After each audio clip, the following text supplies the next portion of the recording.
Sénat.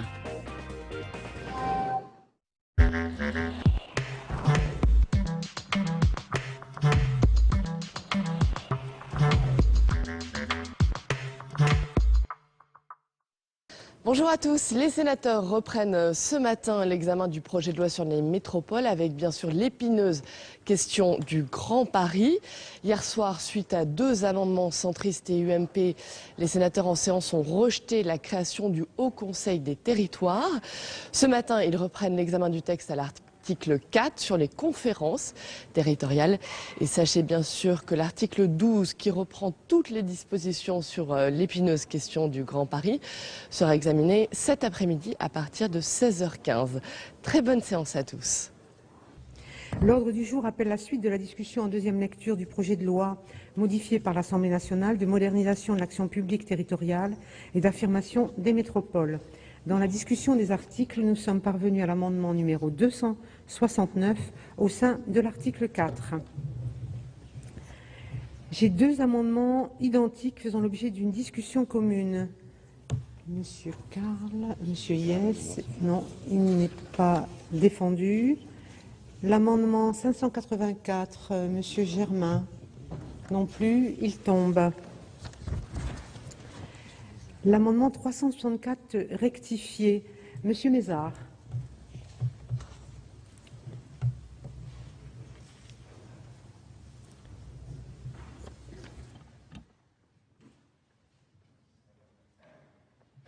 La présidente, Madame la ministre, mes chers collègues, cet amendement a pour but d'insérer un alinéa après l'alinéa 4 et d'indiquer que la conférence peut saisir pour avis la commission consultative d'évaluation des normes de toutes normes réglementaires en vigueur applicables aux collectivités territoriales, à leurs groupements et à leurs établissements publics. Puisque nous constatons que la lutte pour la simplification des normes prend un tour complexe, pour ne pas dire assez paradoxal.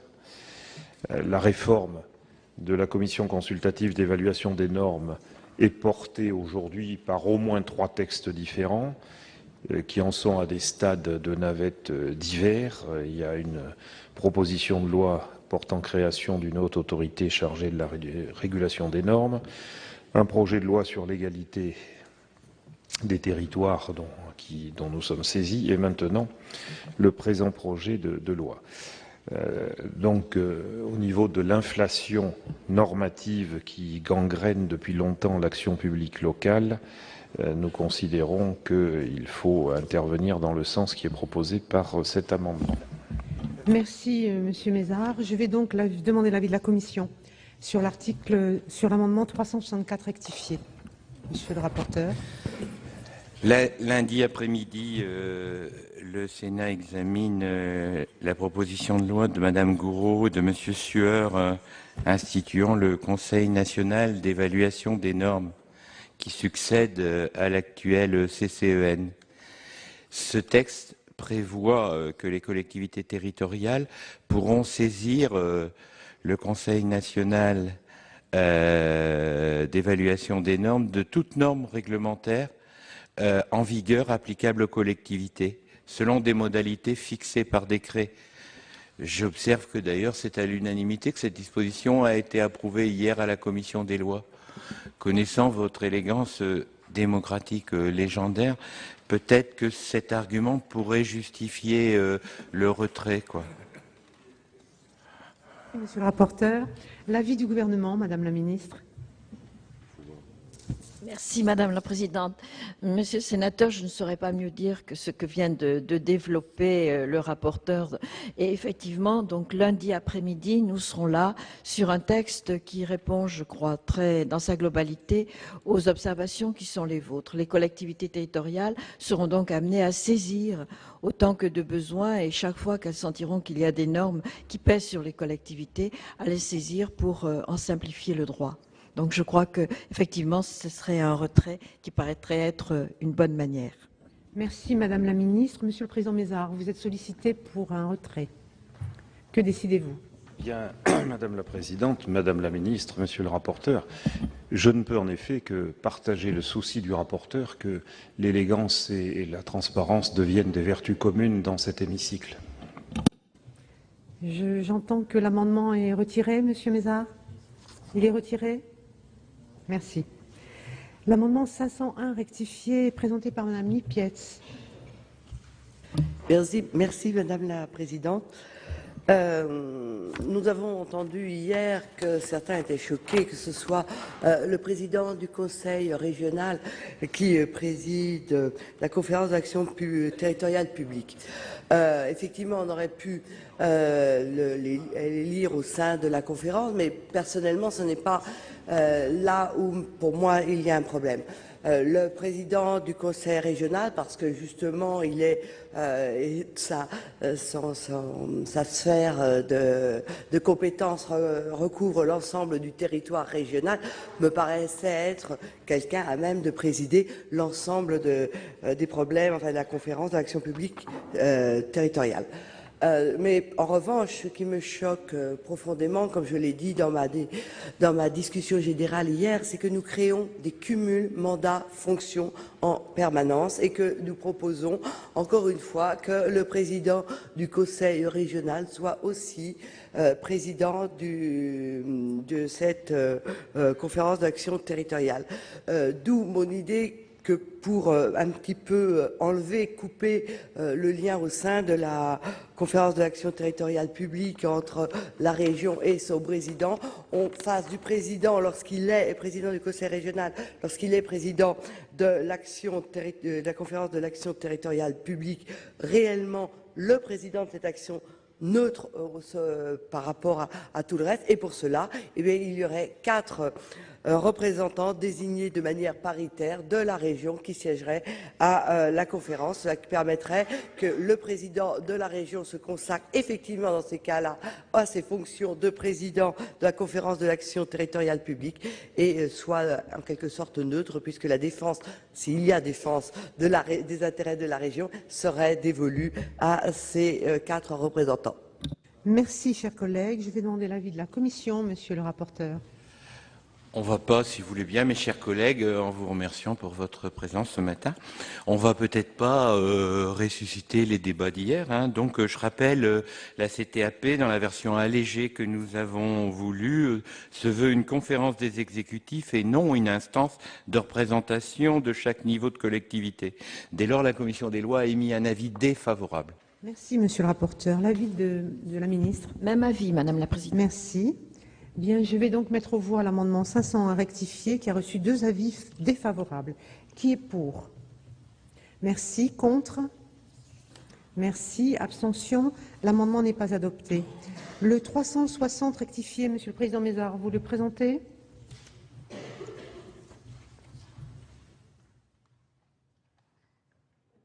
Merci Madame la Présidente, Madame la Ministre, mes chers collègues. Par cet amendement, puisque hier le Sénat a maintenu les conférences territoriales de l'action publique contre notre vote, et j'en redirai un mot tout à l'heure, autant qu'elle le soit dans des conditions, j'allais dire, les moins pires possibles. Le Sénat, en première lecture, avait longuement débattu de la composition de ces conférences territoriales, en particulier de leur représentativité au regard des petites collectivités, qui bien évidemment sont inquiètes de la composition de ces conférences. Et notre groupe avait proposé plusieurs amendements visant à abaisser substantiellement le seuil initial de 50 000 habitants retenu pour désigner les maires et présidents de communautés de communes représentant les élus de leur département. Il y avait eu une solution de compromis devant notre Haute Assemblée posée par l'amendement de notre collègue Dominique de Legge qui nous semblait satisfaisante. Et donc nous avons regretté, nous, que l'Assemblée nationale ait encore choisi de s'écarter des propositions du Sénat, mais ce qui est systématique maintenant, en relevant le seuil des strates de population de 20 000 à 30 000 habitants. C'est encore une fois ignorer le besoin de représentation des petites collectivités, parce qu'il y a des sentiments d'abandon aussi qui augmentent suite à ce type de décision, et en particulier dans les départements mélangeant des zones très urbaines et des zones très rurales. C'est pour cela que nous souhaitons en revenir au texte initial. Et je ferai une explication de vote plus globale sur ce point. Merci, Monsieur le Président Mézard. L'avis de la Commission. Favorable, Madame. Merci. L'avis du Gouvernement. Oui, Madame la Présidente, nous avons bien entendu les arguments qui ont été développés. Nous avons dit hier très longuement l'intérêt de cette conférence territoriale de l'action publique qui d'ailleurs avait montré toute sa justification au cours des débats que nous avons eus à plusieurs reprises. Chacun a bien mesuré l'intérêt. J'entends bien votre observation, Monsieur le Sénateur, et la nécessité d'entendre y compris les collectivités de plus petite taille. Au départ, notre objectif n'était pas tout à fait celui-là. Néanmoins, compte tenu des arguments que vous avez développés, de l'argument de notre rapporteur, le gouvernement donne un avis de sagesse. Merci, Madame la Ministre. Je vais mettre aux voix à Monsieur Mézard. Je vous en prie. Madame la Présidente, Madame la Ministre, mes chers collègues, non, je ne retire pas l'amendement. Je voulais simplement attirer l'attention, et je remercie à la fois le rapporteur, comme d'habitude, de son souci de trouver un consensus et de faire avancer dans le bon sens le texte, et votre avis de sagesse, Madame la Ministre. Mais je voudrais dire à mes collègues, parce que je souhaite que ce soit au procès-verbal, que ce dont nous discutons depuis plusieurs textes, moi je l'ai trouvé de manière intégrale dans un document de février 2012 qui s'appelle « L'avenir de la décentralisation », qui est un document de Terra Nova, dans lequel je trouve à la fois l'élection des conseillers départementaux au scrutin binominal majoritaire à 2 tours. J'y trouve, à la page 19, un autre facteur de clarification de l'action publique locale qui serait la contractualisation d'un partenariat territorial entre plusieurs échelons de collectivités territoriales au travers de pactes de gouvernance territoriale pour la durée du mandat. Celui-ci serait élaboré et négocié par une conférence des exécutifs locaux réunissant le président du conseil régional, les présidents de conseils généraux et les présidents des intercommunalités. Et vous avez ensuite, évidemment, le but qui, in fine, sera poursuivi. Cette contractualisation interviendrait au plus tard 18 mois suivant les élections générales et définirait un cadre d'intervention ainsi que les grands axes stratégiques de l'action des collectivités sur le territoire régional. Ceci a été élaboré en 2011 et le document est de février 2012. Et j'y trouve à la page suivante, parce qu'il n'y a pas de génération spontanée dans l'activité humaine, j'y trouve à la page suivante.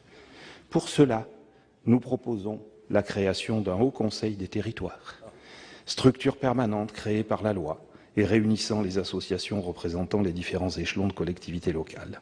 Le haut conseil des territoires sera obligatoirement consulté par le gouvernement sur tout projet de réforme ayant une incidence directe ou indirecte sur l'exercice des compétences des collectivités locales. J'invite mes collègues à la lecture attentive de ce document dans lequel on retrouve tout ce qui semblerait être élaboré ensuite par le Parlement et par l'Assemblée nationale. Merci. Merci, Monsieur le Président Mézard. Monsieur le Président Sueur, vous avez demandé la parole. Merci, Madame la Présidente. Madame la Ministre, mes chers collègues, l'intervention de notre collègue Jacques Mézard m'amène à faire une mise au point, car ce document d'un club de réflexion qui existe librement dans la société de liberté à laquelle nous sommes attachés, m'a littéralement poursuivi pendant toute la campagne des élections sénatoriales. Peut-être M. Larcher s'en souvient-il. J'allais dans telle ou telle commune, on me disait, mais d'ailleurs, Terra Nova dit que... Eh bien oui, je disais, écoutez, ils ont toute la capacité, M. Larcher, à dire et à écrire ce qu'ils souhaitent. Nous sommes dans une société de liberté et il existe d'excellents groupes de réflexion, clubs de réflexion, il en existe à droite, à gauche et au centre et partout. Et ce sont des groupes qui réfléchissent, qui publient quantité de documents, mais qui n'engagent pas une formation politique. Mais non, mais qui n'engagent pas une formation politique. Donc moi, je lis toujours avec intérêt. D'ailleurs, je n'ai pas le temps de lire toutes les productions de ces instances qui travaillent beaucoup, mais ça n'engage strictement personne. Alors moi j'étais poursuivi par quelques élus de l'opposition qui étaient là avec Terra Nova, mais M. Mézard, pas les élus de la majorité encore à ce jour. Mais je vois que vous vous intéressez à cette littérature, et vous avez raison d'ailleurs, parce que cela stimule la réflexion, mais cela n'engage aucune formation politique, il faut le dire, puisque c'est la vérité. Merci, Monsieur le Président. Monsieur Colomba. Sauf erreur de ma part, conspirer, ça veut dire respirer ensemble. Le problème, c'est que ce n'est pas seulement le problème des clubs de réflexion. Quand on trouve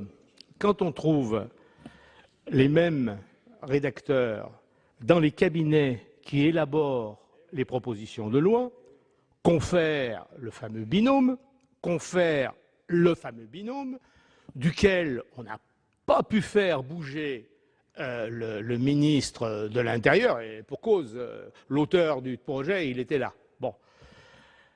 On se pose quand même quelques petites questions, et d'autant plus que j'ai la faiblesse de penser que les propositions que nous avons faites ici, et d'ailleurs maintenant on me le dit assez régulièrement, c'est-à-dire un mode de scrutin qui pourrait s'appuyer plutôt sur les intercommunalités, paraît quelque chose d'un peu de bon sens.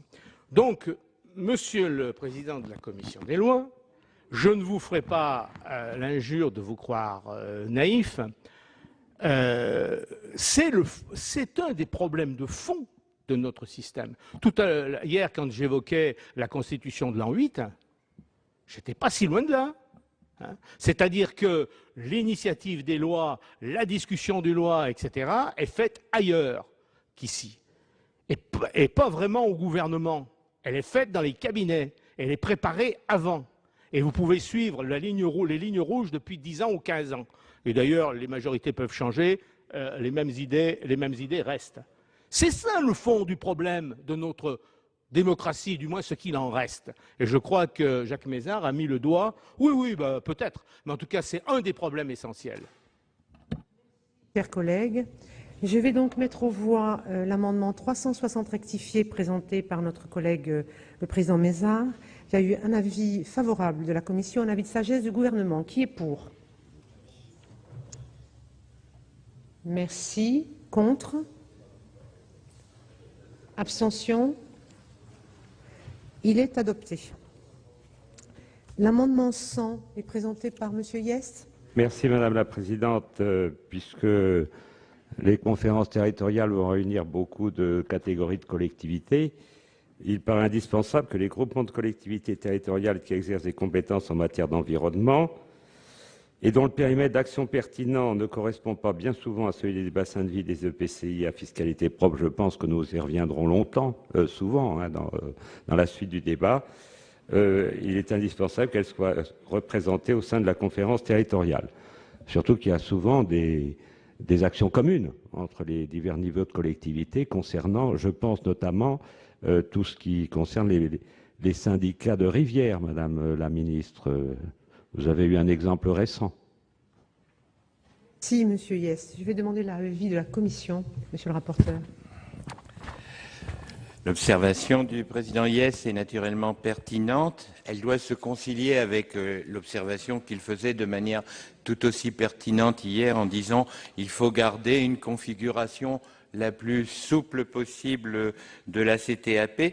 C'est pourquoi le texte de la Commission prévoit que les organismes non représentés peuvent être associés aux travaux de la CTAP en fonction de l'ordre du jour. Donc, je crois qu'il a satisfaction, même si on ne peut pas donner de manière statutaire, générale et définitive un droit à une présence permanente aux représentants des dits syndicats. Voilà, donc je demande dès lors le retrait au président Hyest, sinon un avis défavorable. Merci, Monsieur le rapporteur. Madame la Ministre, l'avis du gouvernement. Oui, Madame la Présidente, je vais être amenée à émettre le même avis et en relisant justement les dispositions qui viennent d'être rappelées, dire que cette conférence peut associer à ses travaux tous ceux qui, à un titre ou à un autre, ont à connaître des problèmes qui sont évoqués. Donc les syndicats, et vous l'avez signalé, ceux effectivement sur les problèmes de bassins versants sont effectivement essentiels dans l'étude des situations qui seront à examiner, mais je crois que notre texte aujourd'hui répond déjà à l'attente, tout comme elle va répondre à l'amendement suivant concernant la présence d'un membre des parcs naturels régionaux. Merci, Madame la Ministre. Monsieur Hyest, vous êtes sollicité par 2 fois pour un retrait. Que décidez-vous? Oui, je ne vais pas compliquer les affaires parce que ce bazar, c'est pas la peine de compliquer les choses. Donc je vais le retirer. Merci, chers collègues. Je suis saisie de 2 amendements identiques faisant l'objet d'une discussion commune. Le 36 rectifié bis, Monsieur Verretto. Oui, merci Madame la Présidente. Madame le Ministre, mes chers collègues, cet amendement fait écho à celui qui vient d'être évoqué. Il vise à améliorer la représentativité de la conférence territoriale de l'action publique sans pour autant rendre sa composition pléthorique, ce qui nuirait à son efficacité.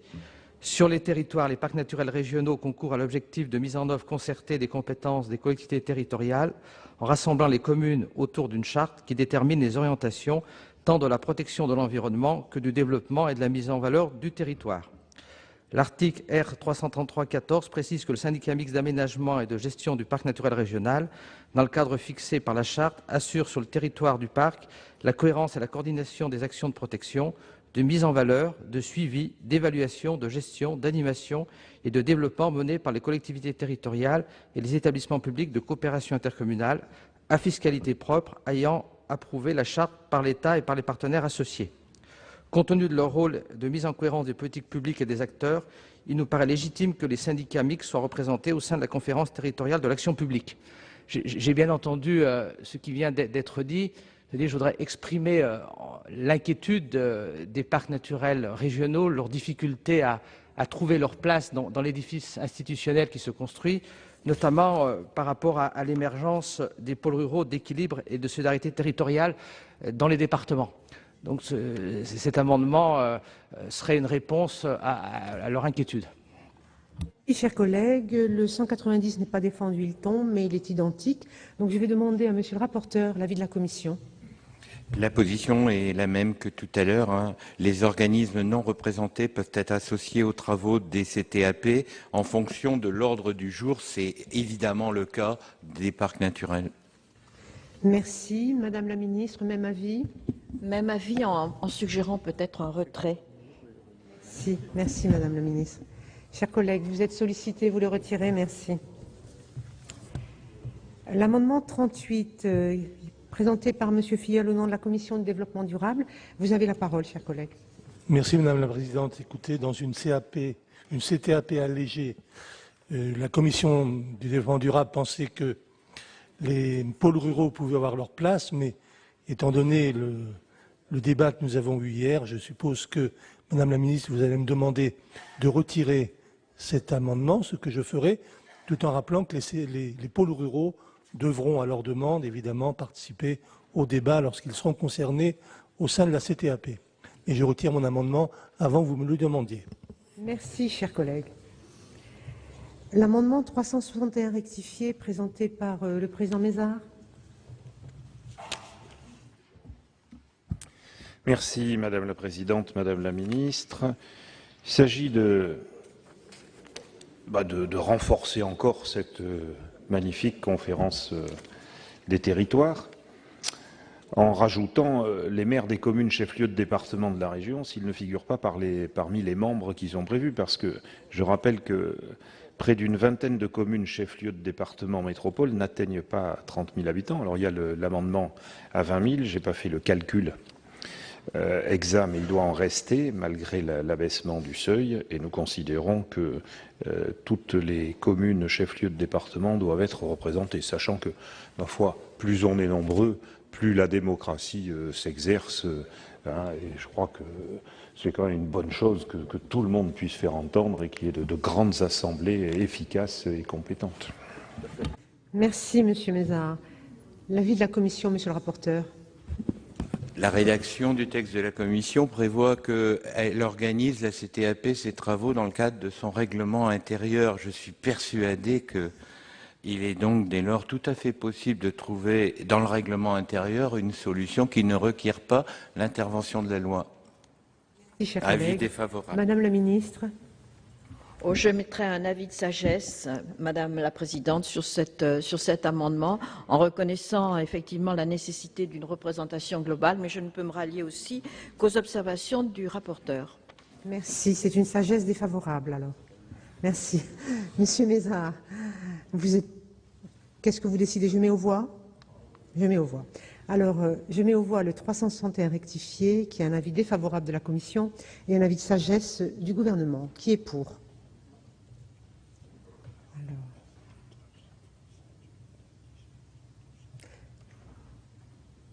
Merci. Qui est contre?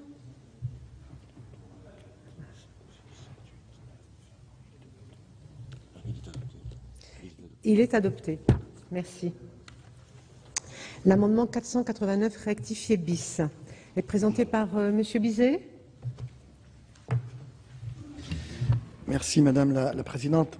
Madame la Ministre, mes chers collègues, cet amendement reprend en fin de compte une disposition adoptée par l'Assemblée nationale en première lecture et visant à faciliter la mise en place des CTAP en évitant, lorsque c'est possible, le recours à l'organisation d'élections des élus non membres de droit. Ainsi, il est proposé que les associations départementales de maires représentatifs puissent assurer la coordination des désignations des maires et des présidents de communautés non membres de droit en respectant l'équilibre démographique et géographique, mais aussi le pluralisme politique. Lorsqu'une seule liste complète est présente, il n'y aurait pas donc d'élection. Merci, chers collègues. L'avis de la Commission, Monsieur le rapporteur, sur cet amendement 489. Donc, l'alinéa 14 du texte de la Commission prévoit un décret en Conseil d'État pour préciser les modalités d'élection et de désignation des membres de la CTAP. Par conséquent, ce type de précision, qui a toute sa logique, devra être prévu dans le dit décret. Donc, peut-être que mon collègue, sous réserve de ce que dira le représentant du gouvernement, pourrait accepter de retirer son amendement. Merci, Monsieur le rapporteur. Madame la ministre. Le gouvernement est peut-être un peu plus favorable que ne l'est notre rapporteur sur cette disposition et accepte la proposition qui est faite par l'amendement. Donc, vous êtes favorable. Merci. Je vais donc mettre aux voix l'amendement 489 rectifié bis présenté par notre collègue Bizet, avec une demande de retrait de la Commission, plutôt favorable, et un avis favorable du gouvernement, qui est pour. Merci. Contre? Merci. Abstention? Il est adopté. L'amendement 362 rectifié. Monsieur Mézard. Oui, Madame la Présidente, Madame la Ministre, mes chers collègues. Cet amendement a un sens par rapport au débat que nous avons eu hier. Nous avons en effet proposé que dans cette conférence des territoires soit rajouté à l'alinéa 15 les mots « Elle désigne son président parmi ses membres », puisque nous voulons que la démocratie s'exerce de manière tout à fait transparente. Il est quand même préférable que le président d'une conférence aussi utile pour le dialogue démocratique soit désigné par les membres de cette conférence. C'est le moins que l'on peut attendre d'un exercice démocratique. Et cet amendement, d'ailleurs, revient à la logique de souplesse qu'avait voulu le Sénat en première lecture, car le Sénat avait supprimé la présidence de droit du président du Conseil régional. Voilà donc quel est l'objet de cet excellent amendement. Merci, Monsieur le Président Mézard. L'avis de la Commission. Moi, je suis persuadé que si l'on veut que la navette se développe utilement, il faut savoir comprendre qu'il n'est pas illogique de prévoir une présidence de la CTAP par le président de région qui anime, impulse un débat et qui n'incarne en rien un principe de subordination hiérarchique d'une collectivité sur une autre. Donc, même dans cette enceinte, le représentant de la Commission émet un avis défavorable. Merci, Monsieur le rapporteur. L'avis du gouvernement, Madame la ministre. Oui, merci Madame la Présidente. Monsieur le sénateur, j'ai bien entendu vos arguments et le jeu démocratique que vous appelez de vos voeux. Il n'en reste pas moins que l'on est sur une conférence régionale et pour des raisons toutes bêtes de logistique, d'organisation, il paraît utile de confier la présidence au président du Conseil régional, étant entendu qu'il est seul par rapport au président des départements et aux autres membres de la conférence territoriale. Donc il n'aura pas une primauté par rapport aux autres membres et je crois qu'on peut donc tout à fait utilement garder le dispositif qui est proposé. Moi je vous demanderai si vous acceptiez de retirer votre amendement. Merci Madame la ministre. Une demande de parole de Monsieur Sido. Oui, explication de vote. Je l'ai dit hier soir. Il me paraît anormal que le président de cette conférence, fût-elle régionale, soit désigné de droit président. Et effectivement, il a quand même, c'est pas n'importe quoi, il a l'ordre du jour, la maîtrise de l'ordre du jour, et par conséquent, il devrait être élu parmi les siens. Je dois dire d'ailleurs que je ne suis pas tout d'accord avec vous, Madame la Ministre, ne serait-ce que pour des raisons logistiques, mais au fond, on peut bien imaginer que cette conférence territoriale est un lieu tournant, de siège tournant, passe dans tous les départements. Et par conséquent, on ne voit pas du tout pourquoi le président du Conseil régional serait de droit président de cette conférence territoriale. Je voterai donc l'amendement de M. Mézard. Merci M. Sido. M. Favier. Oui, Madame la Présidente, mes chers collègues, nous voterons aussi cet amendement parce que, au sein de cette conférence territoriale, je crois que toutes les collectivités représentées y siégeront à égalité de droits et de devoirs, donc il n'y a pas de raison particulière, même si on est à une échelle régionale, que cette commission, cette conférence soit présidée par le président de la région. Je crois que tout autre élu, effectivement, peut être désigné par, effectivement, cette conférence, pourra exercer cette responsabilité. Et je partage, effectivement, aussi l'argument pour dire que si, très certainement, effectivement, le siège du Conseil régional peut être le lieu d'accueil de cette conférence, ça n'est pas forcément non plus une obligation, ça peut parfaitement effectivement tourner sur les différents départements qui composent effectivement ce territoire régional. Merci Monsieur Favier. La parole est à Monsieur le Président Sueur. Merci Madame la Présidente. Madame la Ministre, mes chers collègues, je ne vais pas revenir sur ce que j'ai dit hier soir. Je pense que l'espèce de rivalité qui se développerait entre régions et départements, pour moi, n'a pas de sens. Et dès lors qu'il s'agit d'une conférence régionale, il me paraît vraiment naturel que le président de la région en soit le président. Il s'agit d'une instance qui est une instance de dialogue. Un certain nombre d'entre nous voulaient la supprimer. Nous nous sommes mis d'accord sur une version que notre rapporteur a subtilement appelée allégée, c'est-à-dire qu'il s'agit d'un lieu de dialogue qui permet peut-être d'accorder un certain nombre de choses, de favoriser des cohérences, mais je pense que s'il y avait ici, au Sénat, une crispation anti-région ou contre les présidents de région, même s'il y a des dénégations, vous savez bien que ce serait perçu ainsi, et je rejoins complètement ce qu'a Monsieur Hyest, ce qu'a excellemment dit Monsieur Reichardt hier soir. Je crois que ce serait une erreur. C'est pourquoi, pour ma part, je ne partage pas cet amendement et je serai opposé à cet amendement car il serait nécessairement perçus négativement à l'égard de régions à un moment et à l'égard de leur président, où on a besoin, j'en suis convaincu, de régions plus fortes, ayant davantage de moyens et de prérogatives. Oui. Madame la ministre. Oui, Madame la Présidente, merci.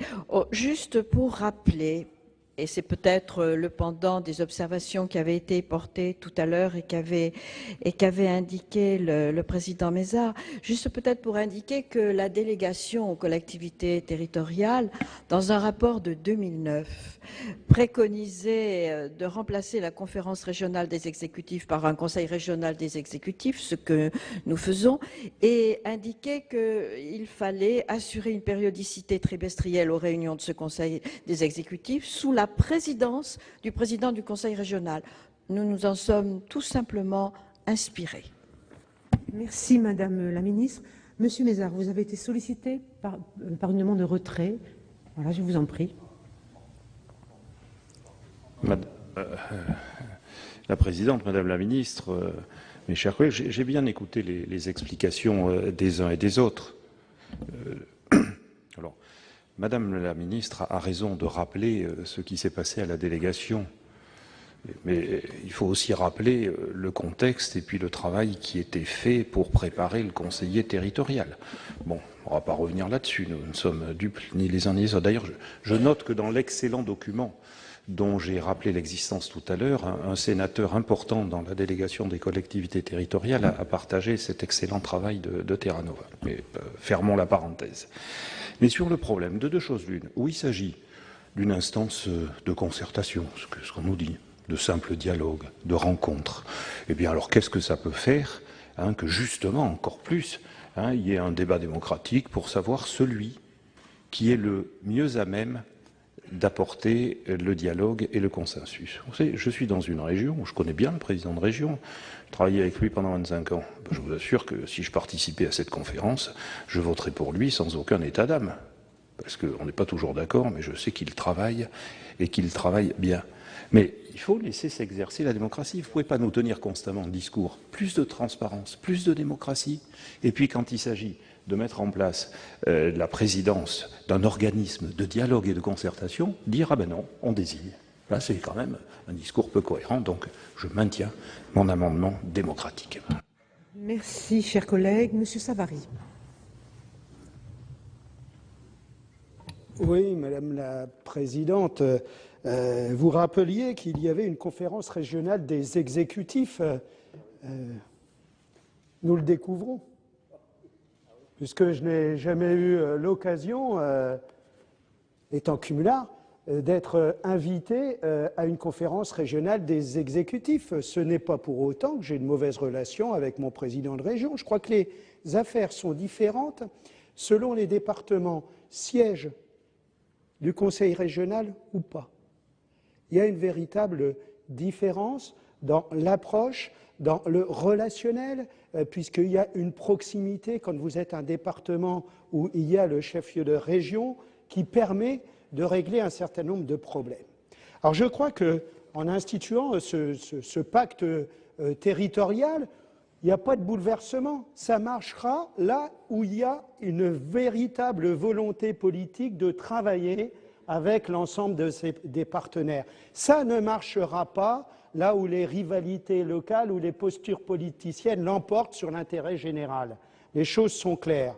Donc, quitte à faire ce pacte territorial, soyons très souples et laissons la possibilité à chaque territoire de s'organiser le mieux possible. Je suis sûr que, même si ce n'est pas une obligation que ce soit le président de région qui dirige cette future assemblée pour concilier les projets des uns et des autres, que naturellement, si le consensus se fait, s'il y a la volonté politique, naturellement sera désigné le président de région qui sera véritablement là pour coordonner les grandes politiques. Alors cela se justifie parce que mon approche, moi, territoriale, c'est de soutenir les départements, collectivités de proximité, et faire que, dans l'évolution des choses, il y ait des régions, qu'il y ait des domaines de compétences significatives dans le domaine des grandes infrastructures, dans le domaine du transport ferroviaire, de l'économie, de l'environnement, de la formation, mais à un échelon territorial beaucoup plus conséquent que ce que l'on connaît. Il y a une disparité d'échelle entre les différentes régions. Moi, je fais partie, comme quelques élus ici, d'une région de petite taille, la Champagne-Ardenne. Il est bien sûr qu'elle n'a pas la taille significative pour pouvoir prétendre à faire des politiques de développement du territoire net dans le Grand Est de la France. Donc il faudra réfléchir sur cette taille des régions insuffisantes par endroit. Ce n'est pas du tout la même problématique, effectivement, que Rhône-Alpes, bien entendu, par exemple.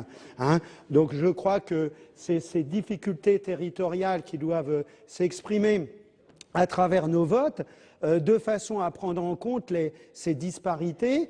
Et je crois que la souplesse fera que, naturellement, s'organisera cette conférence territoriale. Donc j'ai plutôt tendance à soutenir l'amendement de M. Mézard. Merci, M. Savary. La parole est à Michel Mercier. Merci, Madame la Présidente. Il y a un point sur lequel je suis bien d'accord avec M. Sueur, c'est que cette querelle région-département est exécrable et que ça n'a aucun sens. Aucun sens. En plus, comme plus personne a le moindre sou pour faire quoi que ce soit, tout le monde voudrait encore plus de compétences et a moins d'argent pour les réaliser. Et tout ça ne va pas. Moi, je crois qu'il faut regarder les choses avec calme et sérénité. Ce n'est pas parce qu'on ne met pas le président de la région qu'on va mettre un président de département. Parce que si on regarde la composition des conférences territoriales telles qu'on vient de les constituer, qui est-ce qui sera majoritaire? Ce sont les présidents d'intercommunalités. Moi, je vois dans la région qui est la mienne, je pense que c'est celle qui compte le plus grand nombre de départements désormais. Il y aura 9 départements. On aura donc un président de la région, 9 présidents de conseils généraux, et on devrait avoir une bonne trentaine, même un peu plus, de présidents d'intercommunalités. Donc, il y a l'un des leurs qui sera bien trop content d'être président de ce truc. C'est évident.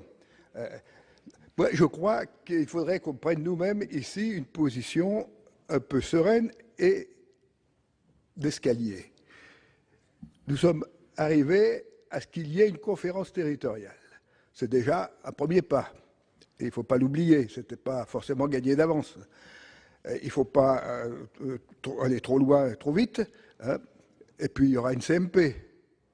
Et donc, si on sacralise le vote de l'amendement de M. Bézard, on va lui donner une portée qu'il n'a probablement pas dans l'esprit de son auteur, ni réellement quand on regarde la composition des conférences territoriales.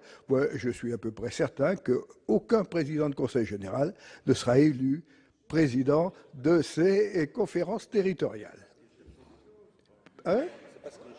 Non, mais c'est bien pour ça qu'opposer en explication de vote les régions et les départements, c'est pas la bonne explication. Je le dis parce que j'ai entendu, mais je n'ai pas dit que c'était ce qu'avait dit M. Mézard. J'ai dit que c'était ce que j'avais entendu. Et puis comme j'ai écouté tout le monde en me taisant, ce serait pas mal que la réciproque soit également vraie. Et oui, c'est ça aussi le Sénat.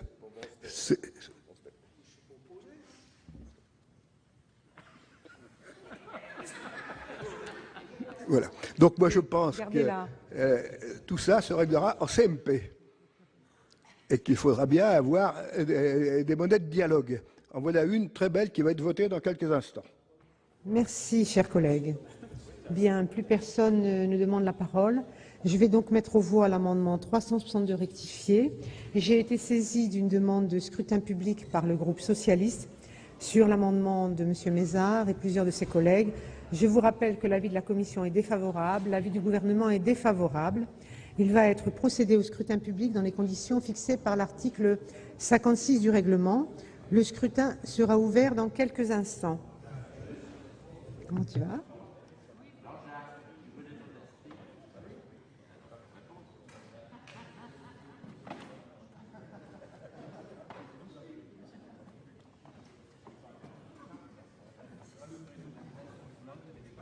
Le scrutin est ouvert.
Personne ne demande à voter. Le scrutin est donc clos. J'invite les secrétaires à procéder au dépouillement.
Résultat du scrutin numéro 4 sur l'amendement numéro 362 rectifié.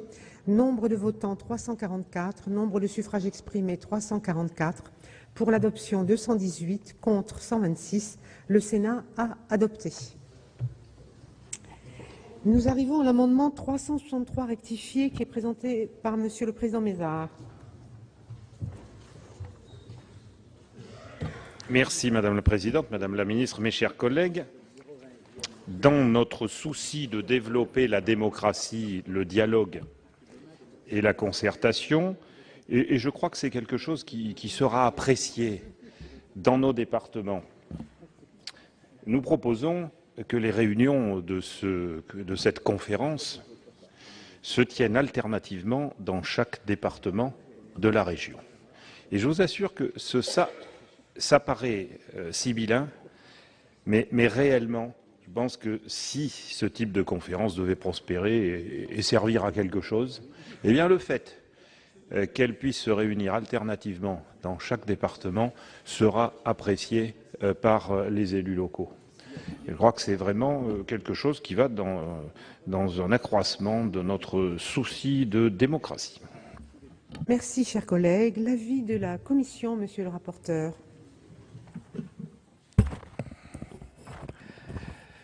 Un commentaire avant, si vous voulez bien. Le Conseil régional, très longtemps, s'est réuni alternativement au siège de chacun des deux conseils généraux. Donc, je comprends bien la symbolique que cherche le président Mézard.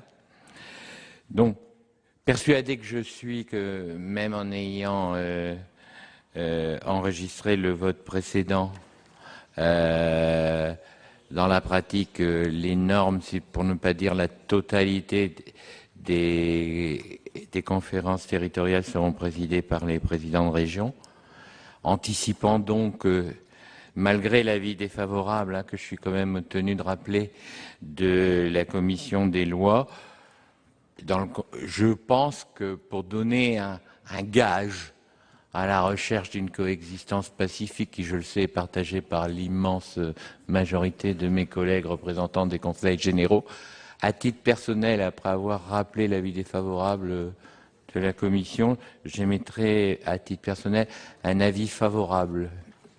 Merci, monsieur le rapporteur. Madame la ministre. Oui, merci Madame la Présidente. Je crains que la disposition proposée n'entre pas finalement dans un cadre législatif. Rien ne s'oppose dans le texte que nous avons aujourd'hui à ce que la conférence puisse se tenir dans l'un ou l'autre des départements. Donc la liberté était possible. Il y a des règlements intérieurs. Je crois qu'il suffit que le règlement intérieur propose que à chaque réunion de conférence, on décide du lieu où se tiendra la conférence. J'attire simplement moi l'attention, c'est ce que j'avais fait tout à l'heure, pour impulser l'idée que ça pouvait être le président du conseil régional sur les problèmes de logistique. C'est tout. Mais cela étant, je crois qu'il est de bonne courtoisie de reconnaître que la présidence, enfin que la commission puisse se tenir alternativement dans l'un des départements.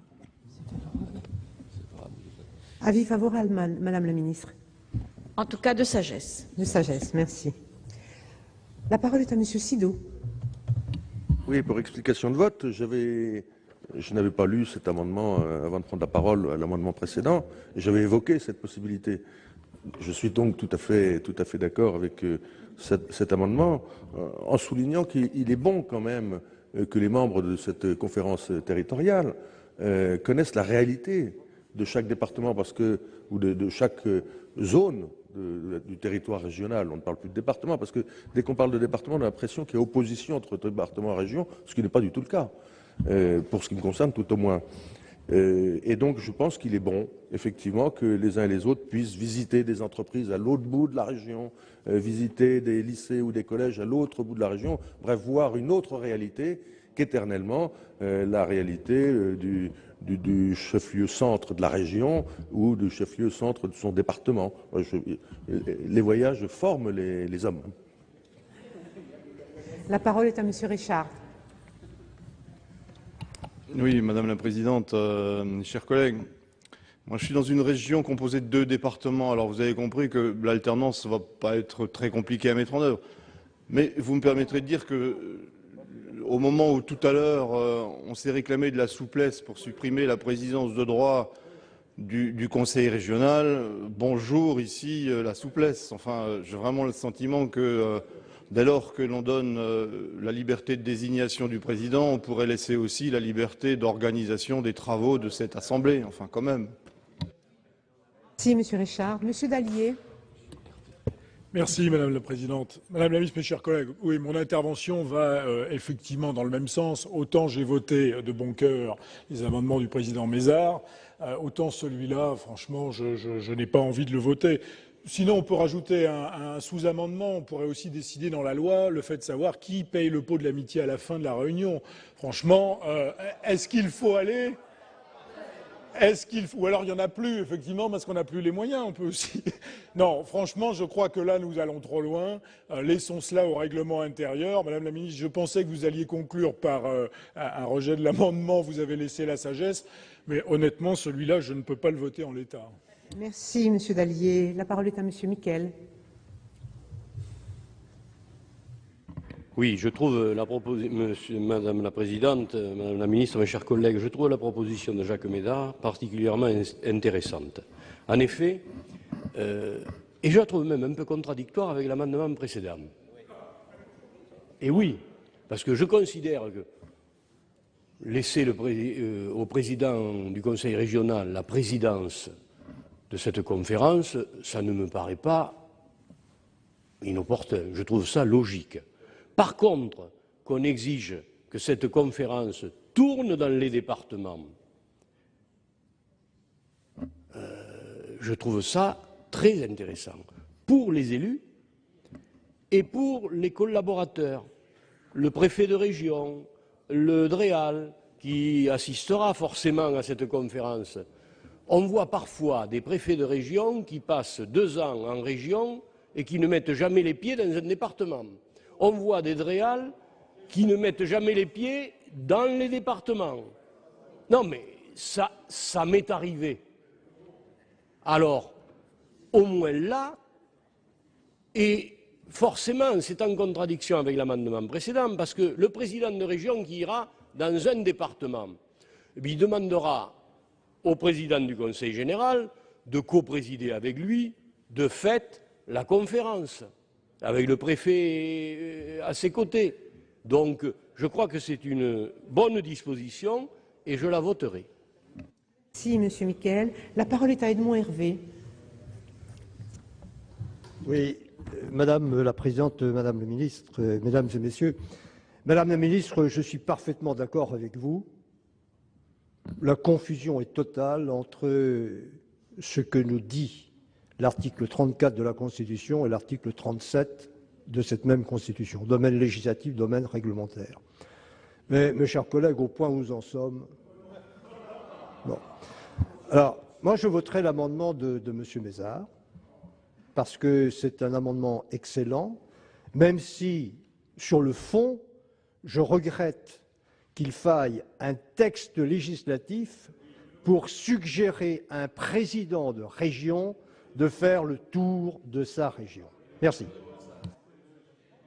Monsieur Hervé, je vais donc mettre aux voix l'amendement 363 rectifié présenté par notre collègue Mézard, qui a eu un avis défavorable de la commission, mais un avis favorable à titre personnel du rapporteur et un avis de sagesse du gouvernement. Qui est pour voter cet amendement?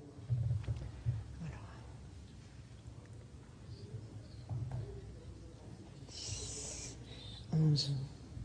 Qui est contre? 4. Il n'est pas adopté. Il n'est pas adopté. L'amendement 502 rectifié, présenté par notre collègue Madame Lipietz. Vous avez la parole, chère collègue. Merci. Nous venons de rejeter un amendement au motif qu'il relevait sans doute du règlement intérieur de la conférence, et cela m'apparaît évident. Chaque conférence doit pouvoir organiser son propre règlement intérieur lorsque ce règlement concerne uniquement les relations au sein même de la conférence, comme le lieu où va se tenir cette conférence. Là, l'amendement que je propose est le rapport entre la conférence et les citoyens. Ce n'est pas du tout, à mon avis, du domaine du règlement intérieur. Je propose que les travaux de cette conférence soient publics. Il ne faut pas qu'il y ait dans une région des travaux publics et d'autres qui se font à huis clos. C'est bien le rapport de la conférence avec les citoyens. Donc, je propose que tous les travaux soient publics et que les comptes rendus soient disponibles sur le site internet des collectivités concernés en format ouvert, c'est-à-dire réexploitables directement par les citoyens. Merci Madame Lipietz. Je vais demander l'avis de notre rapporteur sur cet amendement. Avis défavorable dans la mesure où l'alinéa 17 du texte prévoit déjà une publicité des travaux de la CTAP selon les moyens matériels qu'elle, c'est-à-dire la CTAP, juge les plus appropriés. Merci Monsieur le rapporteur. L'avis du gouvernement, Madame la ministre. Exactement le même, Madame la Même avis, Présidente. je vous remercie. Monsieur Sido. Oui, pour explication de vote, Madame la Présidente, merci. Moi, une fois n'est pas coutume, je trouve que cet amendement est excellent. Et que nous travaillons dans ces conférences territoriales sous l'œil avisé d'un public intéressé et très présent me paraît une très bonne idée. Je voterai donc cet amendement personnellement. Je vais donc mettre aux voix l'amendement 502 rectifié, qui a eu 2 avis défavorables. Qui est pour cet amendement? Merci. Qui est contre? Merci. Abstention. Il n'est pas adopté. L'amendement 210 est un amendement du gouvernement. Je vous invite à le présenter, Madame la ministre. Oui, Madame la Présidente, le gouvernement propose de simplifier, c'était bien l'objet de tout ce texte, et faire en particulier que cette multiplication qui nous a été reprochée de schémas puisse ici trouver le moyen d'être allégée. Et la possibilité serait donc donnée de faire en sorte que, s'agissant des compétences partagées, on puisse rationaliser l'ensemble de ces schémas pour les réunir en un document unique, en tout cas qui permette de libérer et le temps et l'énergie. Merci Madame la ministre. L'avis de la Commission, Monsieur le rapporteur, sur cet amendement du gouvernement. S'il y a une unanimité dans l'enceinte, c'est sur la nécessité de rationaliser les schémas. Ça, là-dessus, jusque-là, on vous suit.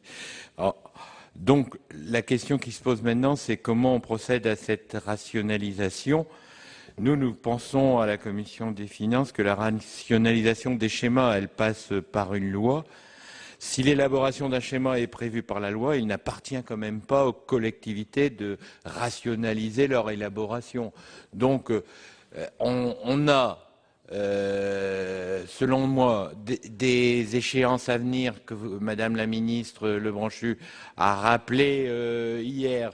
Si j'ai bien compris, elle a dit début d'année pour le texte sur la région et le département. Eh bien, intégrons cette disposition dans cette loi-là.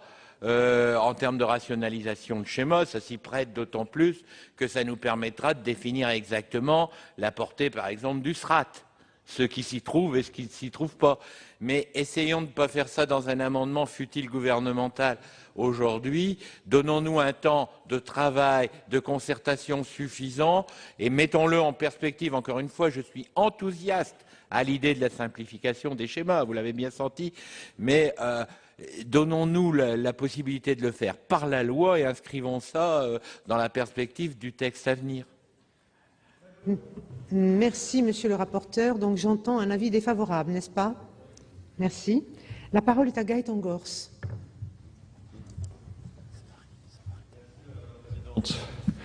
Je pense que cet amendement est symptomatique, malheureusement, d'une difficulté que nous avons à traiter dans le cadre de ce débat et plus généralement sur l'administration territoriale de la France, qui est que nous avons là un texte intéressant, utile, mais qui reste au milieu du gué et que le débat n'a pas été poussé jusqu'à son terme. On cherche à rationaliser un schéma parce que l'on n'a pas tranché clairement sur l'attribution des compétences. On cherche à mettre en place une conférence territoriale dont on débat de savoir qui est le mieux placé pour la présider, y compris donc autour de la présidence de la région, parce que l'on n'a pas tranché quel était clairement le chef de file sur un certain nombre de dossiers.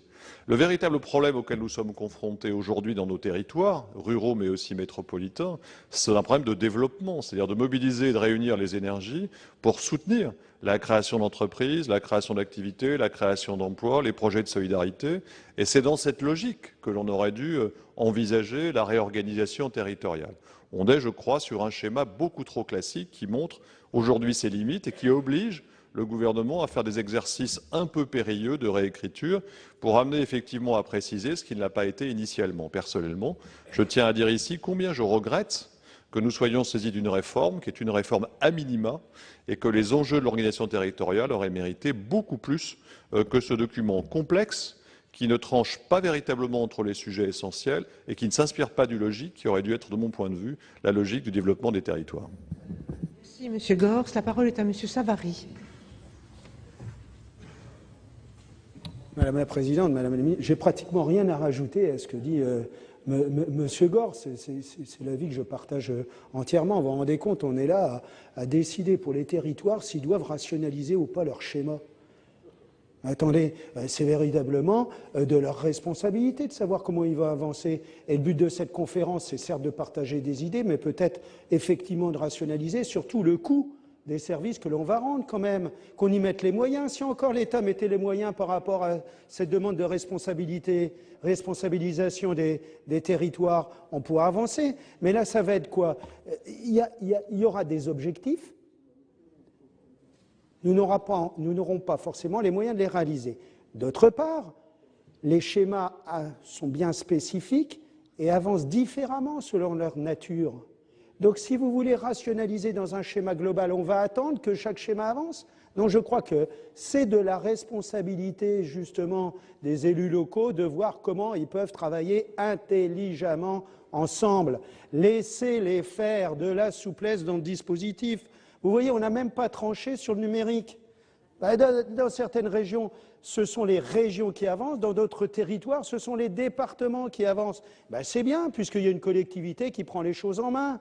Mais après, on laisse la libre organisation pour un certain nombre de domaines qui sont toujours transversaux et qui ne peuvent avancer que s'il y a une réelle volonté politique et les moyens de réaliser derrière cette volonté politique. Donc le débat est aujourd'hui complètement, je dirais, ahurissant par rapport aux enjeux locaux. Merci, Monsieur Savary. La parole est à Edmond Hervé.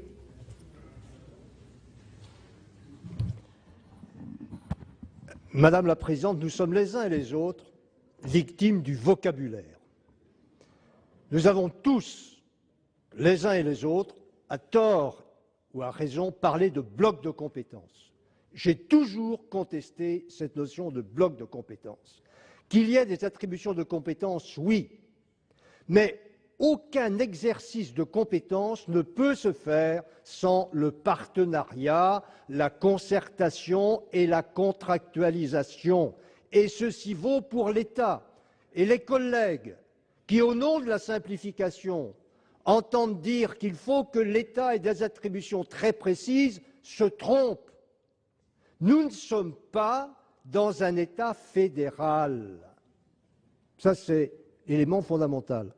Alors, Madame la Ministre, je ne vais pas me répéter concernant l'observation de la Constitution, mais je voterai votre amendement. Simplement, je me dis, quel est le président de conseil général? Quel est le président de département? Quel est le maire ou le président d'une communauté qui ne serait pas d'accord pour que ses voisins formulent des propositions de rationalisation? Écoutez, tous les jours, nous faisons ce genre de choses et si on ne les fait pas, eh bien nous ne sommes pas dignes de l'intérêt général. Merci, chers collègues. Monsieur le Président, si vous en êtes d'accord, je donne d'abord la parole à Monsieur Favier et Monsieur Richard. Monsieur Favier, vous avez la parole. Oui, Madame la Ministre, mes chers collègues, je ne vois pas non plus vraiment l'intérêt de cet amendement.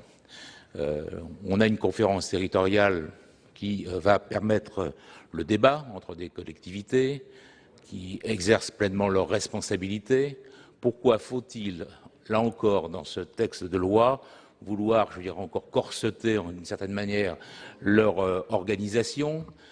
Beaucoup ici ont fait part, je dirais, du fait qu'il fallait faire confiance à l'intelligence territoriale. Faisons réellement confiance à l'intelligence territoriale. Effectivement, quotidiennement, départements, régions, communes travaillent aujourd'hui à rationaliser, à voir comment on organise mieux un certain nombre de compétences qui sont partagées, qui sont communes. Je ne vois pas pourquoi il serait nécessaire, là encore, de le préciser dans ce texte. Il faut donc laisser, effectivement, je crois, dans le cadre de ces conférences territoriales, les collectivités décider librement de la manière dont elles entendent, évidemment, travailler.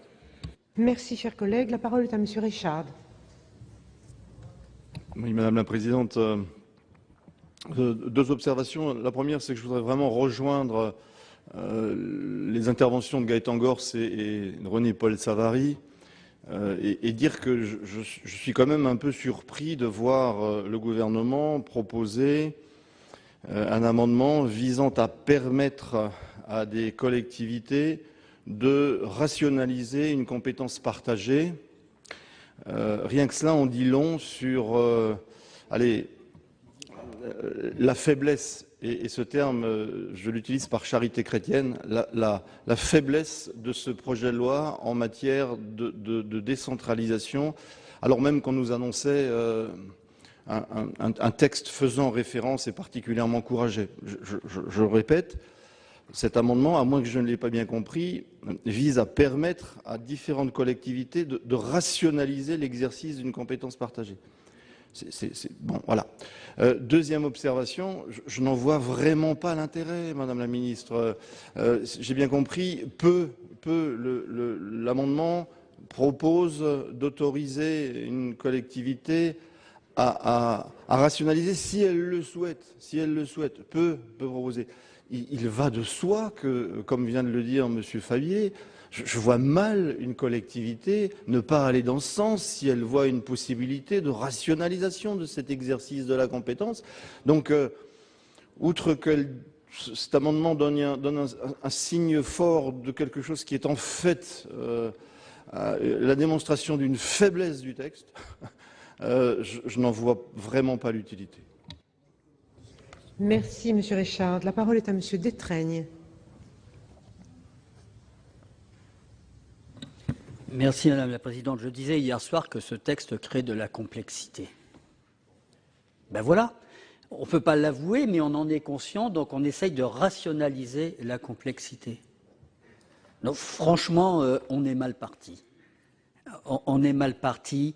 Il n'y a pas eu de vraie réflexion d'ensemble avant de nous proposer ce texte. Enfin, je le crains, ou pas suffisamment, on va dire, à mon collègue Hervé, là, je le vois réagir, on va dire qu'il n'y a pas eu suffisamment de réflexion d'ensemble. Mais c'est vrai aussi qu'on est là avec des textes comme ça, on est dans le fonctionnement au quotidien. Il faut aussi faire un peu confiance aux hommes, aux élus qui sont à la tête des diverses collectivités, élus hommes et femmes, oui, bien entendu. Mais c'est vrai, n'entrons pas dans des détails comme ça dans la loi. Merci, Monsieur Détraigne. Monsieur Sido. Merci, Madame la Présidente. Oui, je crois que Monsieur Favier a eu un mot très intelligent tout à l'heure et très important. Il a parlé de l'intelligence territoriale. Enfin, franchement, tous les jours, on se téléphone, tous les jours, on se voit, tous les jours, on discute, on prépare des contractualisations, on rationalise tous les jours, comme M. Jourdain fait de la prose tous les jours. Est-ce qu'il y a besoin d'un texte de loi pour le dire, l'affirmer? C'est une très bonne chose en soi qu'on rationalise, mais est-ce besoin de l'affirmer dans la loi alors que c'est pratiqué au quotidien? Très honnêtement, alors je ne serai pas cruel, mais cela traduit effectivement cet amendement tout ce qu'on a décidé plus haut. Et bon, donc je comprends bien, mais en attendant, chacun doit croire que sur le territoire et constater que sur les territoires, on ne fait pas que des bêtises quand même. Merci, chers collègues. Madame Lipietz. Merci Madame la Présidente. Moi j'avais l'impression tout simplement que c'était déjà satisfait par au moins deux autres paragraphes de l'article 4, le paragraphe 3 puisque c'est la définition même de la conférence territoriale de débat et de rendre des avis sur tous les sujets relatifs. Donc, le fait que l'exercice d'une compétence pose des problèmes de rationalisation me paraît relever de cet objet. Et de même, à l'article 16 de ce même article 4, où chaque membre peut proposer l'inscription à l'ordre du jour de questions complémentaires relevant des compétences exercées par la personne publique ou les catégories des personnes publiques. Donc je pense qu'on a déjà le texte est déjà suffisamment clair et ce n'est pas la peine de rajouter des détails sur ce que peut s'occuper la conférence des affaires territoriales. Merci. Je donne la parole au président Sueur. Madame la Présidente, Madame la Ministre Anne-Marie Escoffier, bon, il existe une commission des lois, j'ai l'honneur d'en exercer la présidence que mes collègues ont bien voulu me confier. La loi est définie par l'article 34 de la Constitution.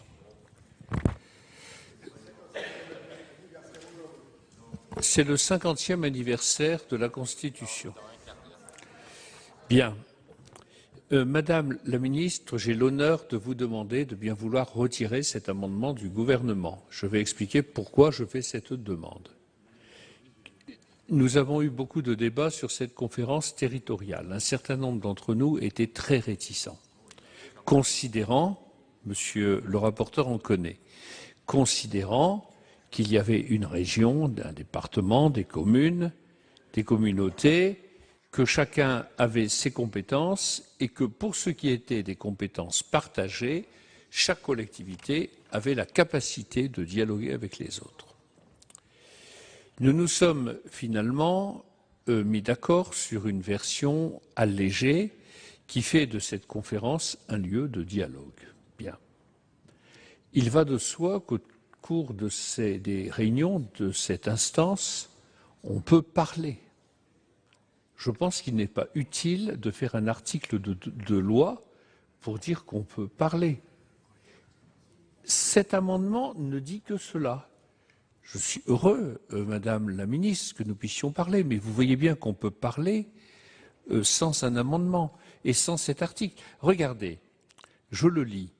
Lorsque l'exercice d'une compétence autre que celle mentionnée à l'article L. 1111-9.1 est partagé entre plusieurs catégories de collectivités territoriales, chaque collectivité territoriale ou établissement public de coopération intercommunale à fiscalité propre attributaire de cette conférence peut formuler des propositions de rationalisation de son exercice.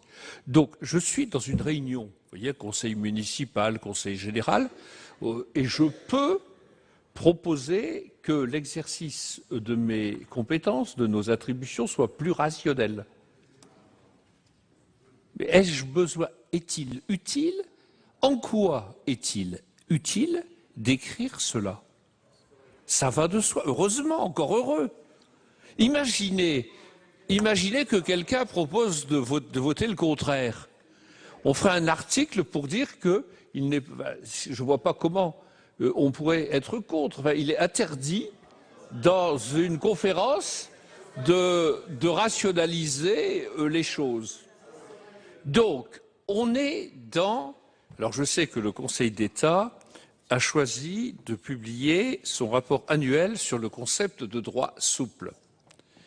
Bien, mais je crains qu'on arrive là à quelque chose qui n'est pas du tout du droit et qui n'a pas d'utilité. Donc, bon, on a accepté qu'il y ait cette conférence, qui est un lieu institutionnalisé, mais qui n'a pas d'autre objectif que de permettre aux personnes de se rencontrer, comme ça se passe d'ores et déjà dans beaucoup de régions. N'en rajoutons pas. Et donc, vraiment, je vous demande, en vertu de la Constitution dont c'est aujourd'hui l'anniversaire, Madame la Ministre, de retirer cet amendement. Merci, Monsieur le Président Sueur. Madame la Ministre, après ce débat long, Monsieur le Président de la Commission des lois vous demande le retrait. Que décidez-vous? Madame la Présidente, j'ai entendu avec la plus grande attention les débats que nous avons eus ici. Je suis sensible aux remarques des uns et des autres et j'étais la première hier à bien expliquer que cette conférence devait être ce lieu privilégié de dialogue où chacun essayer de s'écouter, de s'entendre et de trouver des voies de solutions sur nos problématiques de compétences. Je vais aussi souligner quand même et signaler que je laisse de côté les compétences dites exclusives. Je veux revenir à ces compétences qui sont partagées. En particulier, nous avons eu des exemples, on l'a dit hier, le tourisme, on a parlé du numérique et on se rend bien compte qu'il y a des positions qui ne sont pas concordantes et qu'il y a un endroit privilégié pour en parler et pour en débattre. Là, ce qui est normatif dans l'amendement proposé par le gouvernement, c'est seulement l'obligation qu'il y a d'en parler en CTAP. C'est-à-dire que sur ces compétences qui sont partagées et sur lesquelles il n'y a pas de chef de file qui soit clairement défini, eh bien, il y a un lieu. Et ce lieu, c'est la conférence territoriale de l'action publique où l'on vient débattre et où l'on doit débattre. Regardez la phrase, il y a un peu dans la première phrase, alors que la deuxième phrase est à l'indicatif. Et donc, on est bien dans une obligation de consultation de la conférence, là où on est sur des compétences partagées qui ne font pas l'objet d'un consensus. Et je voudrais reprendre quand même les propos de Monsieur le sénateur Hervé Edmond, en disant que là où il y a une nécessité, bien entendu, de débat, eh bien, rien ne s'oppose quand même à ce qu'on l'écrive. En tout cas, donc, le gouvernement garde son amendement. Merci Madame la Ministre. Donc je vais le mettre aux voix. Il a eu un avis défavorable de la Commission. Qui est pour? Merci. Qui est contre? Merci, chers collègues. Abstention. L'amendement n'est pas adopté. Nous en venons au vote sur l'article 4. Qui est pour voter l'article 4? Je mets aux voix l'article 4.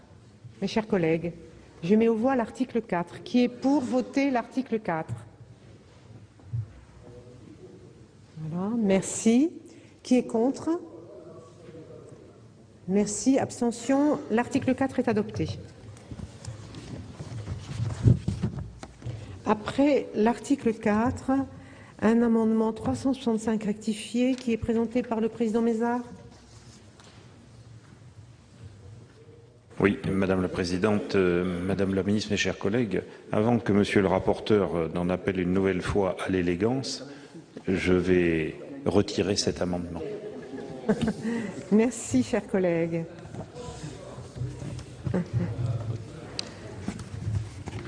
À l'article 5, un amendement 382 présenté par Monsieur Colomba.